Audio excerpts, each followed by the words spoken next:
বন্ধুরা, বলা হয়ে থাকে যদি ভাগ্যে না থাকে না তাহলে ওপরওয়ালা দিলেও সামনের ব্যক্তি কখনো সেটা পায় না। সহজ ভাষায় বললে আপনার যদি ঝুলি ফাটা থাকে তাহলে সামনের ব্যক্তি আপনার ঝুলিতে যতই দিক না কেন সেটা আবার ঝুলি থেকে বাইরে বেরিয়ে সেটা আবার মাটিতে পড়বে। আর এই পরিস্থিতি এখন মালদ্বীপের সাথে দেখা যাচ্ছে।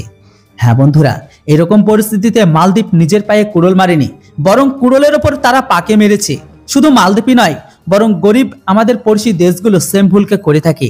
শেষে যখন সেই ফাঁদ থেকে বেরোতে না পারে তখন তারা ভারতের এসে পায়ে হাত পা ধরে। এবার আপনারাই ভাবুন, ঝামেলার আগে মালদ্বীপ বসে বসে পয়সা কামাচ্ছিল না, এই দেশটি কোনো কিছু বানিয়ে কোনো বিশ্বর কাছে এক্সপোর্ট করছিল, আর না কারো কাছে থেকে কোনো কিছু কিনেছে।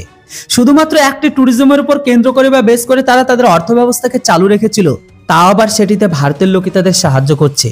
এর ওপর আবার ছাড়ের কথা বললে ওই দেশটি ভারত খাবার থেকে শুরু করে ওষুধ পর্যন্ত সবকিছু কিন্তু ছাড় আর ফ্রিতেই নিচ্ছিল। তো বন্ধুরা, এদের তো আসলে চীনের কোলে বসতে ভালো লাগে। ঠিক এই কারণে মালদ্বীপ এখন বাইরে থেকে পর্যটককে আনতে হচ্ছে, তা আবার হাত পা ধরে। আপনারা এই ইন্ডিয়া টিভি আর্টিকেলের নিউজটিকে পড়ুন যে মালদ্বীপের রাষ্ট্রপতি চীনের কাছে থেকে কিভাবে ভিক্ষা চাইছে। এই আর্টিকেলের কথা অনুসারে মালদ্বীপের নতুন রাষ্ট্রপতি মোহাম্মদ মইজু সোজাভাবে চীনের কাছে এই অ্যাপিলটাই করেছে যে চীন যেন বেশি বেশি করে পর্যটককে তাদের দেশে পাঠিয়ে দেয়। কেননা আপনারা তো সবাই জানেন এই মুহূর্তে ইসলাম পড়া গ্রহণকারী মোহাম্মদ মইজু চীনের ভিজিটে আছে।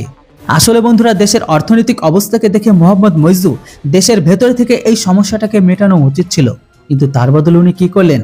ইনি সেই সমস্ত কিছু নাম মিটিয়ে চীনের ভিজিটে চলে গেলেন। কিন্তু মোহাম্মদ মইজু চীনের প্রেমে এতটাই পাগল হয়ে গেছে যে উনি আর দেশে থাকতে পারেননি, বরং তাকে দেশে যেতেই হয়েছে, মানে চীনের কোলে। তাই উনি সোজা এখন চীনে চলে গেছে।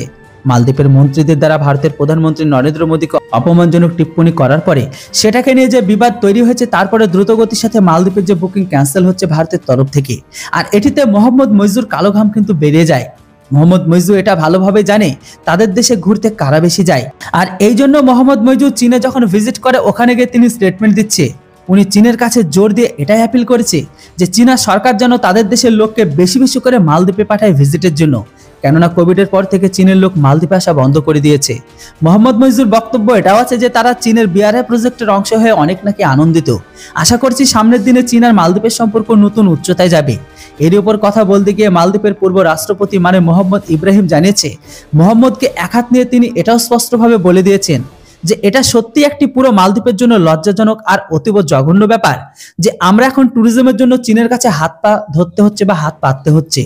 যে দেশটি বছরের পর বছর ধরে ট্যুরিজমের জন্য ফেমাস ছিল, সেই দেশ ট্যুরিজমের জন্য ভিক্ষা চাইছে অন্য দেশের কাছে, তা আবার চীনের মতো দেশের কাছে। এর ওপর আবার মোহাম্মদ চীনের বিআরআই সাথে যুক্ত হয়ে মালদ্বীপ চীনের কাছে নিজেকে বন্দুক রেখে দিল, ওপর থেকে ভারতকেও রাগিয়ে দিল, মানে মালদ্বীপের পতন নিশ্চিত। যদিও এতদিন পর্যন্ত মালদ্বীপ শুধুমাত্র ভারতের ভরসায় বেঁচেছিল, কিন্তু এখন দেখতে পাচ্ছি যে আমরা চীনের ভরসায় কতদিন টিকে থাকতে পারি। বলা হচ্ছে এই মুহূর্তে মালদ্বীপের ভেতরে অন্তর্বর্তী ঝামেলা শুরু হয়েছে।